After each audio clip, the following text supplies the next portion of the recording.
A lot of emotion being generated by this issue.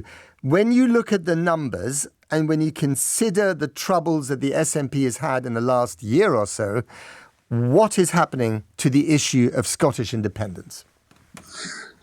Well, the short answer to, I guess, is not very much in two senses.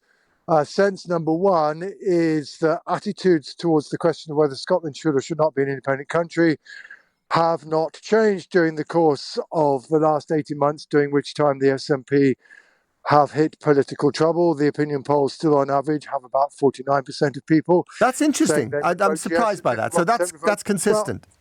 Well, yeah, that's consistent. So the point is it's the SNP that's in political trouble. It's not support for independence. That said, support for independence still isn't clearly above the 50% mark. So, who knows? Who knows what would happen if we won't have a referendum tomorrow? So that's point one.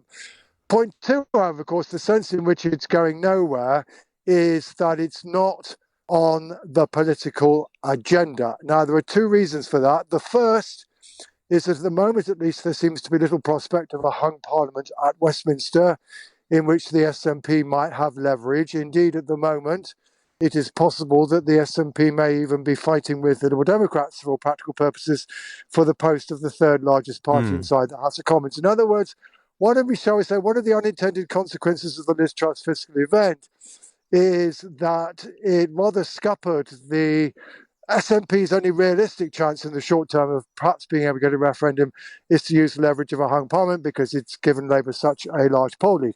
And then the third way in which, of course, it's not going forward is that, as we've said, the SNP is currently politically weak.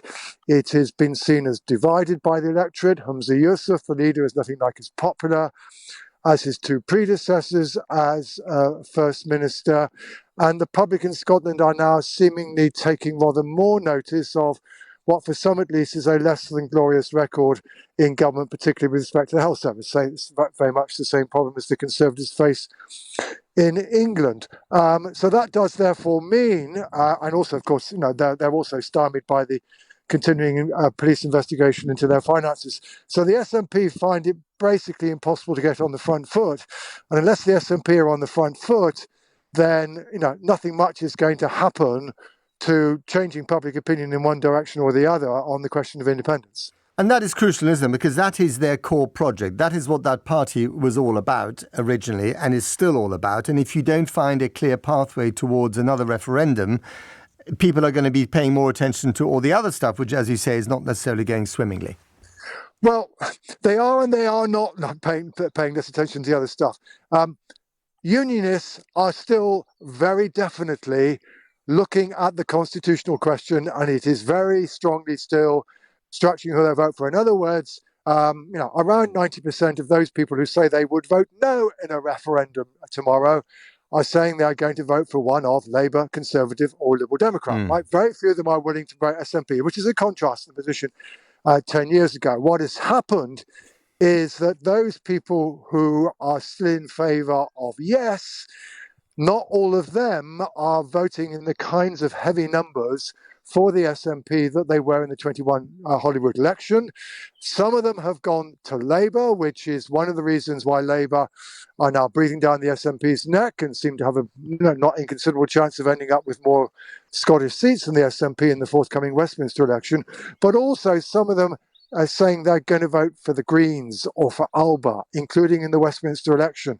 And I suspect one of the things that's behind Humza Yousaf's somewhat surprising decision to ditch the Greens summarily is perhaps he was focusing on his wish to try and persuade yes voters that Greens was not another way of saying, well, we still support independence, but we're not quite so keen on the SNP, and trying to win them over. And certainly, one of his immediate targets has to be to minimise the level of support that goes to the Greens, who are going to fight 32 of the Westminster constituencies in Scotland, as well as Alba. So there was that tension there between the parties, but also, frankly, the relationship with the Greens has been an important source of argument and disagreement within the SNP. And in a sense, there is a sense in which independence is not top of the agenda. What has been at the top of the agenda in a lot of Scottish politics has been the environment, and of course most immediately the decision to abandon the net zero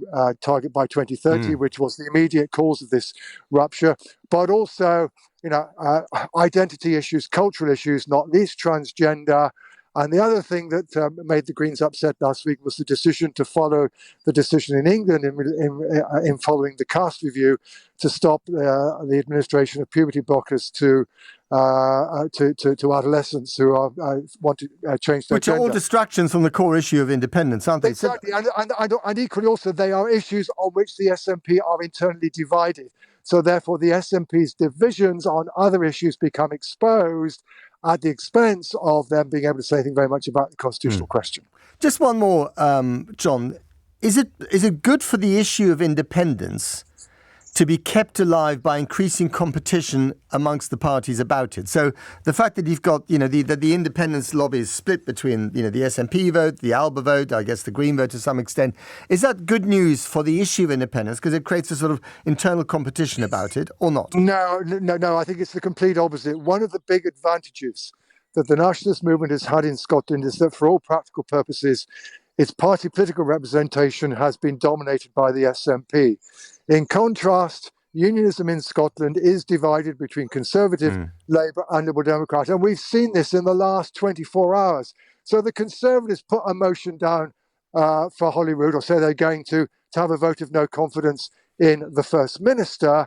And then the Labour Party comes along and says, no, we should have a vote of no confidence in the government as a whole. Now, that partly reflects different attitudes of these two parties towards the prospect of an early Scottish election.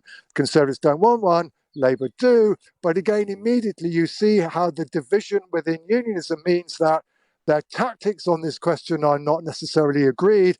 And it may well prove to be the case that Labour's decision to put down the more serious vote of no confidence in the government, which would legally force the resignation of the government, has perhaps is going to help Humza Yousaf to survive, because while the Greens, for example, are clearly upset with him, not quite sure they're willing to vote down the government. Okay, and just one final one, and I keep saying that, but I mean, it's, again, it's a sort of fundamental truth of, wrapped in a question here, convolutedly. Is the prospect of divorce from England so complicated, even in the minds of many pro-independence voters, not the most passionate ones, but the ones kind of in the middle, that actually they think unless there's a very clear and painless path towards that, I'm not going to buy in?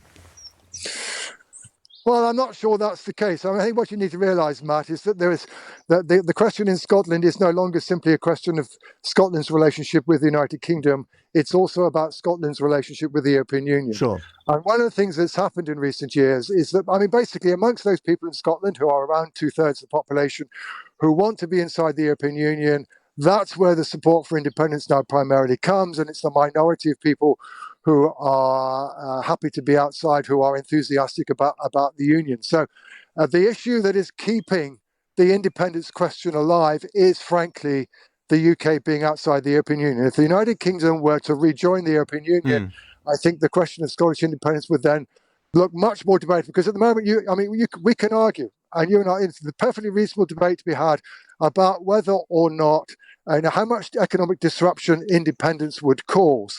But the question now is, it's not just a question, well, how much would we lose in our relationship with the UK by becoming independent? But it's balancing that against, well, what might we gain from having a closer relationship with the European Union? So the question now is, which risk do you think is the bigger risk, being outside the UK or being outside the European Union? And that's a rather more subtle question. Interesting. And on that point, you're on record for saying this week that you think there might be another referendum to get in by 2040. With Labour voters very anti-Brexit. Explain. Sure. Well, that's one of the reasons why. It's also, of course, the demography of attitudes towards Brexit. But do you think there might be another referendum by 2040? When exactly and why? Well, no. The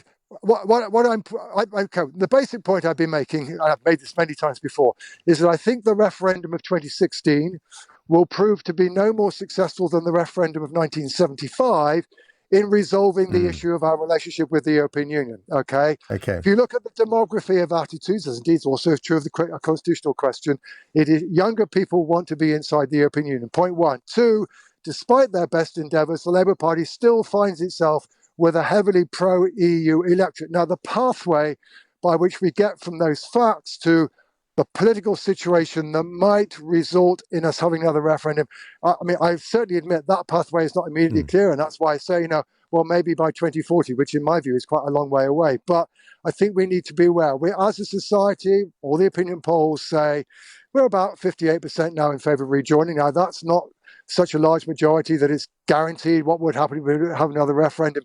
But it does mean that the Brexit project, so far as public opinion is concerned, and also the fact that people's attitudes towards Brexit are still related to how they're going to vote at the next election, that does mean, look, this issue is still kicking around and it's not going to go away.